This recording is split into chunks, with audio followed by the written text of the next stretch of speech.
In the green hills of northern Spain, where the wind carries the sound of an ancient language older than Latin itself, a team of archaeologists pried open a stone door that hadn't moved in 7,000 years. What they found inside would force them to rewrite everything they thought they knew about the people who lived here before history began. The Basque Country doesn't look like a place hiding secrets. From a distance, it looks almost gentle. Rolling limestone hills, soft green pastures cut through by narrow rivers, small stone farmhouses tucked into valleys that have barely changed in centuries. Sheep graze on slopes so steep they seem to defy gravity. Fog rolls in from the Bay of Biscay most mornings and burns off by noon, leaving behind a landscape that looks painted rather than real. Tourists come here for the food, for the coastline, for the strange and beautiful sound of a language that doesn't sound like anything else spoken in Europe. Few of them realize that beneath their feet, inside the limestone itself, lies one of the densest concentrations of prehistoric human activity anywhere on the continent. The limestone is the key to everything. Water has been carving through this rock for millions of years, hollowing out chambers, tunnels, galleries, and vast underground cathedrals that stretch for kilometers in total darkness. Long before anyone built a house here, long before anyone farmed this land or wrote a single word, people were crawling into these openings with torches made of animal fat, painting animals on walls that no sunlight has ever touched. This region has produced some of the richest troves of Paleolithic art on Earth, rivaling anything found in France. And for just as long, this region has been sealing its secrets behind stone, sometimes on purpose, sometimes by accident, and sometimes in ways that still don't have a clear explanation. That's what makes this particular cave so different from the others. Most of the caves found here over the last century were discovered by children playing, by hikers who slipped through a gap in the rock, by farmers whose sheep wandered into an opening in a hillside. This one wasn't an accident of nature. This one had a door. Not a natural rockfall, not a slow accumulation of sediment over millennia that gradually choked off an entrance the way it did at other famous sites nearby. This entrance had been deliberately closed. Stone steps had been carved into the rock leading down to it, worn smooth by feet that walked them thousands of years before anyone in this valley had ever seen a wheel. And at the bottom of those steps, someone had built a barrier. Someone had made a decision 7,000 years ago to seal this space and walk away. When a research team from the regional government finally documented the site in full, they weren't hunting for it specifically. Northern Spain has been surveyed for cave art for over a century, ever since a 9-year-old girl named Maria wandered into a cave at Altamira with her father in 1879 and pointed up at the ceiling, asking what the paintings of bison were doing there. Her father, an amateur archaeologist, had been searching the floor for stone tools. He hadn't thought to look up. That single moment changed the study of prehistoric art forever, and it also cursed the field with a peculiar problem. Ever since Altamira, archaeologists working in this part of Spain have operated under the assumption that anything truly spectacular has probably already been found. The famous sites were famous. The obvious caves had been walked through, mapped, photographed, and turned into museums decades ago. That assumption turned out to be wrong. Working in the municipality of Gamiz-Faica, a small area in Biscay, the province where the city of Bilbao sits, researchers identified something that had never been recorded before in this specific way. It was the first confirmed human-made cave structure ever found in the entire region. Not a natural cavern that people had used, an artificial one, carved, shaped, and finished by human hands, then sealed with intention. The chamber itself is not large. If you tried to picture it, imagine a space roughly egg-shaped, about 5 meters long, 2 meters wide, and less than 2 meters at its tallest point. You would have to duck to stand comfortably inside it. It isn't a grand hall. It isn't a cathedral of stone like some of the more famous painted caves in this region.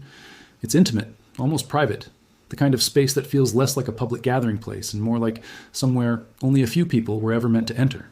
And on those walls, in red and black pigment that has survived for thousands of years in near total darkness, are paintings of human figures. This is where the story stops being simply about archaeology and starts becoming something stranger. Most of the prehistoric art found in this region, the art that made places like Altamira and Santa Mamini famous around the world, depicts animals, bison, horses, deer, ibex, the occasional bear, recognizable creatures painted with a level of anatomical precision that still stuns modern artists who try to reproduce it. Human figures are rare.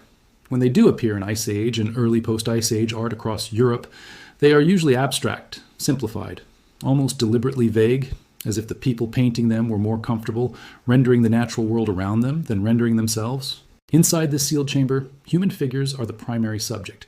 Some show only a torso and arms, the arms stretched outward or curved into a circular shape that frames the head like a halo, or perhaps like something being held above it. There is no single accepted explanation for what these figures represent, They might be ritual dancers. They might be spiritual or religious symbols, representations of ancestors, or figures from a belief system entirely lost to us. They might be something as simple as a family or a lineage, remembered and honored in the one place that would keep their memory safe from wind, rain, and time. What makes this even stranger is the evidence of overlapping.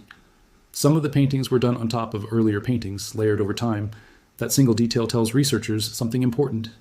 This wasn't a one-time event. This wasn't a single group of people who came in, decorated the walls once, and sealed the door on their way out. People returned to this space again and again over what may have been generations. They added new images to old ones. They treated this small, low-ceiling chamber as something worth revisiting, worth adding to, worth maintaining as sacred or significant long after the first hand had touched pigment to stone. And then, at some point, the visit stopped. The door was closed. And for 7,000 years, nobody came back. To understand why that detail matters so much, you have to understand what was happening in this part of the world around that time. 7,000 years ago places this moment right at the edge of one of the most significant transitions in human history in this region, the shift from a hunting and gathering way of life to early farming and herding. For tens of thousands of years before this point, the people living across what is now the Basque Country survived primarily by hunting migratory herds, gathering wild plants and moving with the seasons. Their art, their tools, their entire relationship with the landscape was built around that rhythm. Then, gradually, agriculture arrived. Domesticated animals arrived. The idea of staying in one place, tending crops, building permanent settlements, slowly took hold. This wasn't an overnight event. It happened over centuries, blending with, rather than instantly replacing, older traditions. And it's precisely in this blurry, transitional window that this sealed chamber was in active use, which raises an obvious question. Why would people who were beginning to build permanent lives above ground still feel the need to carve stairs down into the earth, decorate a hidden chamber with images of themselves, and then deliberately seal it shut? One answer, the one most archaeologists lean toward when pressed, involves ritual and memory. As farming societies grew larger and more complex, they needed new ways to organize themselves, to mark identity, to explain their place in the world and their relationship to the people who came before them. A sealed chamber accessible only through a hidden staircase and a door would have functioned as something between a shrine and a vault, a place where the important stories, the important ancestors, the important beliefs of a community could be recorded and protected. Sealing it wouldn't have been about forgetting. It would have been about preserving, locking something away, not because it was dangerous, but because it was precious. And precious things, in a world without written language, without museums, without any other way to guard information across generations, needed physical protection. There's another possibility that researchers take seriously, one tied to something distinctive about this specific region. The Basque Country is home to a language that has no known living relatives. Every other language spoken in Western Europe today, from Spanish to French to English to Portuguese to Italian, descends from a small number of language families that arrived, spread, and evolved over thousands of years, mostly tracing back to Indo-European roots that swept across the continent starting around 5,000 to 6,000 years ago. Basque predates all of that. It sits alone.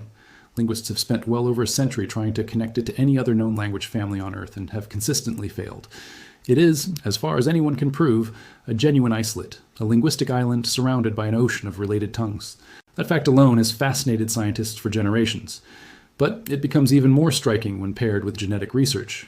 Multiple studies analyzing the DNA of modern Basque populations have found that they carry unusually high levels of ancestry linked to the earliest farming populations that settled in this part of Europe, populations that arrived, mixed with existing hunter-gatherer groups, and then remained comparatively isolated from later waves of migration that reshaped the genetic landscape of the rest of the continent. In simpler terms, the people living in the Basque Country today are, genetically and linguistically, closer to the earliest post-Ice Age populations of Western Europe than almost anyone else alive. Put that alongside a sealed chamber built and used during exactly the period when that isolation was taking shape, and you start to see why some researchers believe this cave isn't just an archaeological curiosity. It might be a physical trace of the very process that made the Basque people who they are. A community standing at the edge of enormous change, choosing to preserve something of themselves, their identity, their ancestors, their beliefs, in a chamber they built with their own hands and then sealed against the outside world. Of course, that interpretation remains a hypothesis, not a proven fact. Archaeology rarely deals in certainty. What it deals in is evidence, layered carefully, interpreted cautiously, and revised the moment new evidence contradicts the old story. And the story of this cave is very much still being written. Survey work, painstaking documentation, and no small amount of luck. Researchers use laser scanning to map cave systems in 3 dimensions down to the millimeter. They use portable X-ray fluorescence devices to analyze pigment composition without removing a single flake of paint from the wall. They use radiocarbon dating on organic material trapped in sediment layers to establish timelines with increasing precision. And still, after all of that technology, so much of this work comes down to a person, alone, in the dark, noticing something that shouldn't be there. That's essentially what happened here. Surveyors mapping the geology and archaeology of the Gemmisfecka area, part of a broader ongoing effort to catalog prehistoric sites across Biscay, identified an anomaly, a staircase that didn't look natural, a doorway that didn't look accidental. When they cleared the entrance and moved inside with proper lighting and equipment, they found the paintings. And almost immediately, they understood they were looking at something unlike anything previously documented in that specific region. Not because human-made caves are unheard of elsewhere in the world, but because nothing quite like this, an artificial chamber built specifically to be sealed, decorated with generations of human figures, had ever been confirmed in this part of the Basque Country before. News of the find spread quickly through regional archaeological circles before reaching wider audiences. And almost immediately, the discovery reignited a conversation that has been simmering in Basque archaeology for years, about how much is still buried beneath these hills, waiting to be found. This region has produced discovery after discovery over the past 2 decades that has forced researchers to rewrite assumptions they thought were settled. Caves once thought to be devoid of significant art turned out to contain engravings tucked into corners nobody had thought to check. A speleologist exploring a labyrinthine cave system in 2015 happened to look up at exactly the right moment and spotted the outline of a bison engraved into stone that archaeologists had walked past for decades. Researchers surveying a supposed gap in the distribution of ancient cave art across northern Spain, a gap that had puzzled scholars for years, ended up documenting more than a dozen new sites containing art tens of thousands of years old, nearly quadrupling the number of known locations in a single research push. Each of these discoveries, on their own, might seem like isolated footnotes. Taken together, they paint a picture of a region that has been consistently, almost stubbornly, underestimated. For every famous painted cave that ended up in a textbook, there appear to be several more, still hidden, still sealed, still waiting somewhere in the limestone. This particular chamber, however, stands apart from most of those other finds for one simple reason. Nearly everything else discovered in this region over the past century involved caves that people stopped using, and nature slowly closed off. Rockfalls, sediment buildup, changing water tables that flooded old entrances and left them buried under centuries of silt. Those are geological processes, not human decisions. The people who once used those spaces didn't choose to seal them. Time did. This cave is different because the closure was intentional. Someone built a door. Someone made the decision, consciously, deliberately, to shut this space off from the world and leave it that way. And that single fact changes the entire emotional weight of the discovery. This isn't a space that was abandoned and forgotten. This is a space that was finished, completed, closed, the way you might close a book, or seal a letter, or shut the door on a room you don't intend to enter again, at least not casually, not without reason. Which brings us back to the human figures on the walls. If this space was meant to be sealed, if the closing of the door was always part of the plan, then everything painted inside it takes on a different kind of significance. These weren't public images meant to be seen by outsiders or casual visitors. They were images meant for a select few, and then eventually for no one at all. Images created with the explicit understanding that darkness, not daylight, would be their final home. Try to imagine standing at the base of those carved stone steps 7,000 years ago. You're holding a small lamp, maybe a hollowed stone filled with animal fat and a moss wick, casting a flickering, unstable light that barely reaches beyond your own hands. The air is cool and still, carrying that particular mineral scent unique to limestone caves, something between wet stone and old rain. You duck through the low entrance. Inside, the walls close in around you, and there, painted in red and black by people who came before you, are figures. Ancestors, maybe. Spirits, maybe. Some version of the people who built this place and used it before you were born. You add something to the wall, maybe a new figure, maybe a continuation of an existing one, and then you climb back up the stairs, and at some point, whether that day or generations later, someone closes the door for the final time. No one alive today can say with certainty what those people believed, what language they spoke, or what they called themselves. Writing had not yet arrived in this part of the world. There is no inscription to translate, no text to decode, no direct testimony from the people who built this space explaining their intentions. Everything we know, or think we know, has to be reconstructed from the physical evidence itself. The pigment, the layout, the layering of images over time, the deliberate construction of the entrance, the choice to close it. This is, in many ways, the central challenge and the central thrill of archaeology. You are never simply reading a message left behind. You are reconstructing a story from fragments, filling gaps with careful inference, and constantly checking your conclusions against new evidence as it emerges. Every confident statement made about this cave today comes with an implicit asterisk, a reminder that further study, further excavation, further analysis using techniques not yet invented could change the picture entirely. That uncertainty is not a weakness of the field. It's the honest reality of studying a world that left no written record behind. And it's precisely why discoveries like this one matter so much. Because every new sealed chamber, every new painted wall, every new deliberately closed doorway adds another data point to a picture that is still, after more than a century of research, remarkably incomplete. Researchers working on the site have been careful, publicly, not to overstate what has been found. There is a strong pull in modern media toward sensationalism, toward turning every archaeological discovery into a headline, promising secrets that defy explanation or evidence of something ancient historians have somehow missed for generations. The reality of this find, while genuinely remarkable, is more grounded than that. It is not evidence of a lost civilization. It is not proof of some hidden chapter of human history erased from every record. It is something both more modest and, in its own way, more moving. Physical, tangible proof that a specific group of people, living in a specific place, at a specific transitional moment in human history, cared enough about memory, about identity, about whatever these figures represented to them, that they built a space specifically to protect it, added to it across generations, and then preserved it by closing it off from the world entirely. That is what makes this discovery worth taking seriously, without needing to exaggerate it into something it isn't. The truth, examined carefully, is already strange enough. A hidden staircase carved into limestone. A sealed door. A small chamber decorated not with animals, the usual subject of this region's famous prehistoric art, but with human figures, layered over generations, arms raised or curved in gestures whose meaning has been lost to time. And then, silence. 7,000 years of it undisturbed until a survey team with modern tools and old-fashioned curiosity finally opened that door again. Excavation and analysis of the site are ongoing. Archaeologists are being careful, deliberately slow, using non-invasive techniques wherever possible to avoid damaging fragile pigment or disturbing sediment layers that could still hold organic material valuable for dating. Every additional season of research adds new detail.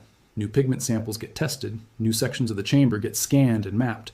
Comparisons continue to be drawn between this site and other painted caves, scattered across the wider region, searching for patterns, shared symbols, shared techniques that might reveal connections between communities that lived in these hills thousands of years apart. What's already clear is that this discovery has reopened questions many researchers assumed were mostly settled. How widespread was this practice of deliberately sealing meaningful spaces in this part of prehistoric Europe? Are there other artificial chambers like this one still hidden beneath the limestone, waiting for the right survey, the right angle of light, the right moment of noticing? And what does it mean that a region already famous for producing some of the finest prehistoric art on the planet keeps producing new evidence, decades after most experts assumed the major discoveries had already been made? There's a quiet kind of humility in that last question, one worth sitting with. For over 100 years, since that 9-year-old girl looked up at a painted ceiling her father had walked straight past, this region has been teaching archaeologists the same lesson again and again. Assume nothing has been fully found. Assume the ground beneath your feet, the hillside beside the road, the cave everyone thinks has already been mapped, might still be hiding something no one has looked at closely enough yet. 7,000 years is a difficult span of time to hold in your mind. It's longer than the pyramids of Egypt have stood. It's longer than written language has existed almost anywhere on Earth. It stretches back well before the earliest cities, before bronze, before the wheels spread across most of the ancient world. And yet, inside that small egg-shaped chamber beneath the hills of Biscay, something survived across all of it. Not because it was protected by luck or accident, but because someone, 7,000 years ago, made the deliberate choice to seal it away and keep it safe. We don't know their names. We don't know their language, though the descendants of people very much like them may still be speaking something related to it in these same hills today. We don't know exactly what those painted figures meant to them, whether they represented gods, ancestors, warnings, celebrations, or something entirely outside our modern categories of meaning. What we do know is that they cared enough to climb down those stairs more than once, to add their mark to a growing collection of images left by people before them, and to trust that closing that door would mean something was preserved rather than lost. For 7,000 years, that trust held. The door stayed shut. The paintings stayed dark, untouched by sunlight, undisturbed by weather, protected by the same stone that had sealed them away from the world their creators once knew. And then, finally, in our own time, someone opened it again, and the silence ended. It helps to place this discovery beside the other sealed chambers this region has produced, because the comparison tells its own story. Not far from Biscay, across the border into neighboring Cantabria, researchers spent years studying a Paleolithic dwelling at a site called La Garma, a living space blocked off by a natural rockfall roughly 17,000 years ago and left essentially untouched ever since. When that site was finally presented to the public, it was described as one of the best preserved Paleolithic dwellings ever found anywhere in the world, its hearths, tools, and layout of daily domestic life frozen in place by an accident of geology. That cave was sealed by nature. This one was sealed by choice. At La Garma, the mystery is what daily life looked like before the rocks fell. Here, the mystery is why someone decided the rocks needed to fall and built the mechanism to make it happen. Zoom out further, and the pattern becomes even more striking. Across the wider Basque region, surveys over the last 2 decades have uncovered dozens of previously undocumented cave art sites, some containing engravings, tens of thousands of years old, others considerably more recent. A cave near the coastal town of Lecatio, long assumed lost to 20th century construction, turned out to still exist, its Paleolithic engravings intact and waiting. A cave discovered by 2 members of a local cultural society in 1969 turned out to contain artwork from the Magdalenian period, painted somewhere between roughly 17,000 and 12,000 years ago, so well preserved that a full replica cave was eventually built nearby, so visitors could experience it without risking damage to the fragile original. Even Altamira itself, the site that started this field of study in 1879, remains so sensitive to human presence that it has been closed to the public for years at a time, monitored constantly because breathing near ancient pigment can accelerate its decay. Set against that backdrop, the sealed chamber in Gamisfica isn't an isolated anomaly. It's the newest entry in a long, ongoing pattern of a landscape that keeps revealing itself in fragments, decade after decade, one careful survey at a time. What makes it stand out is the intentionality behind its closure, and the fact that its subject matter breaks from the animal-focused tradition that defines so much of the region's more famous art. Where other caves speak in the visual language of bison, horses, and ibex, this one speaks, however faintly, in the language of people themselves. That distinction is why researchers have been reluctant to rush their conclusions. Every pigment sample, every measurement of the carved steps, adds a small piece to an answer that may never be fully complete. But piece by piece, season by season, the picture continues to sharpen, bringing researchers closer to understanding not just what this chamber meant to the people who built it, but what it might reveal about the broader, quieter story of how a people, an identity, and perhaps even a language managed to survive largely undisturbed at the edge of a continent that changed dramatically around them. What happens next is still being written, quite literally, in field notes, lab reports, and research papers that haven't been finished yet. But one thing is already certain. Somewhere in those hills, in that small chamber with its painted human figures and its carved stone stairs, 7,000 years of silence have finally found someone willing to listen. And if the history of this region has taught archaeologists anything, it's that this almost certainly won't be the last door they find sealed shut, waiting patiently in the dark for someone to notice. It was never meant to stay hidden forever.